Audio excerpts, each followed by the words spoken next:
Ladies and gentlemen, boys and girls, gamers of all ages, welcome to Gamer Talk TV. I am Tom Szydlo. I'm your host for our wonderful program. With me are my dear friends and fellow hosts, William Voorhees and Nick Schliep, to discuss and converse in the wonderful world of video gaming. This episode's topic is DLC, or downloadable content. We're going to be discussing some of the good and bad about it and some of the controversy that surrounds it. Now, for those of you who don't know what DLC is, it's downloadable content, which is another way of saying add-ons to a video game.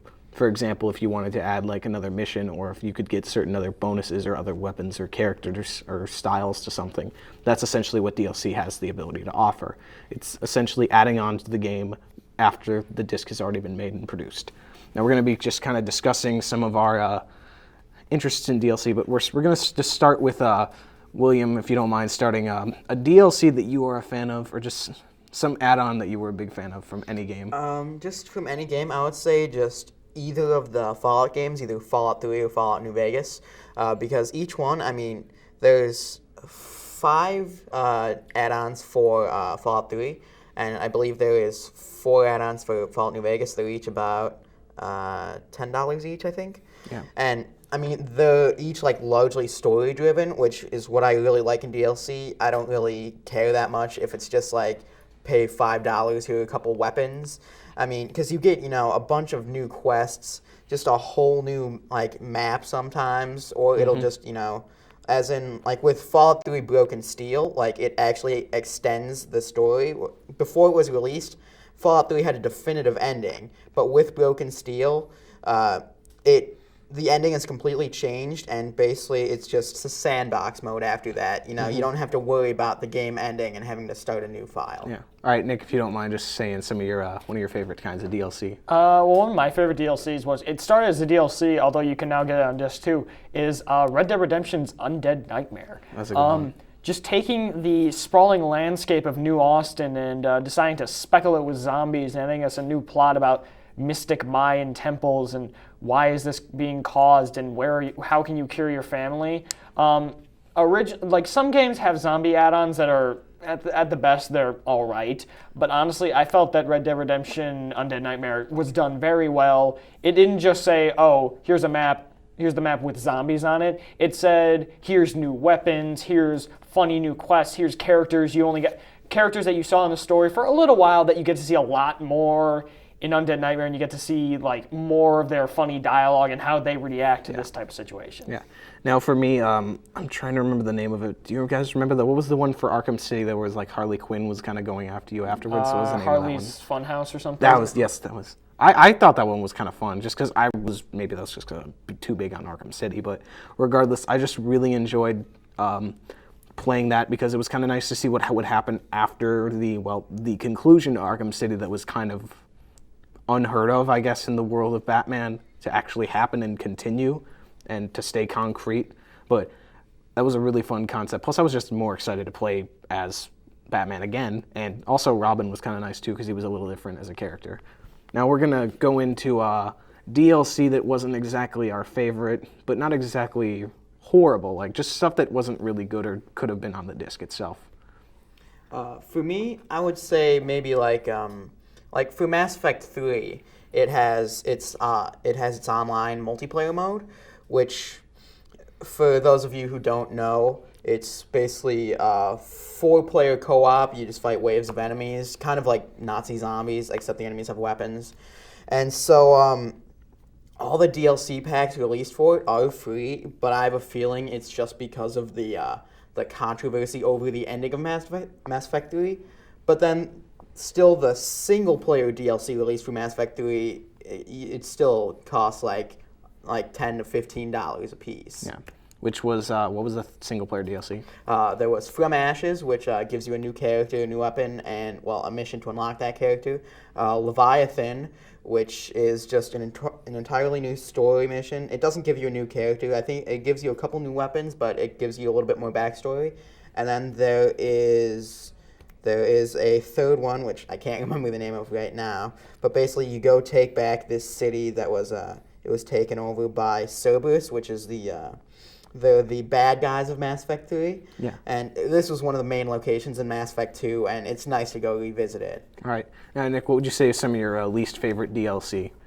One of my least favorite DLCs was Black Ops did DLC where they released new multiplayer maps, and I actually like playing for the maps because some of them are reimaginings of old maps. Like for example, there's one that's called it's a giant golf course, and it's a remake from one of the ones from World at War.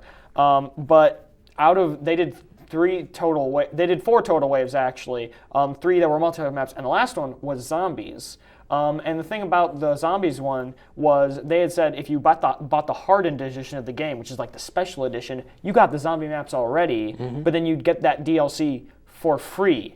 But then if you didn't buy the hardened edition and then you bought it later to get all the classic maps, it costed a little bit more than the added-on price to the game of the total thing. Which is kind of sketchy. It felt, I mean, it was one of those supposed to be, oh, hey, pre-order the game and you'll get these.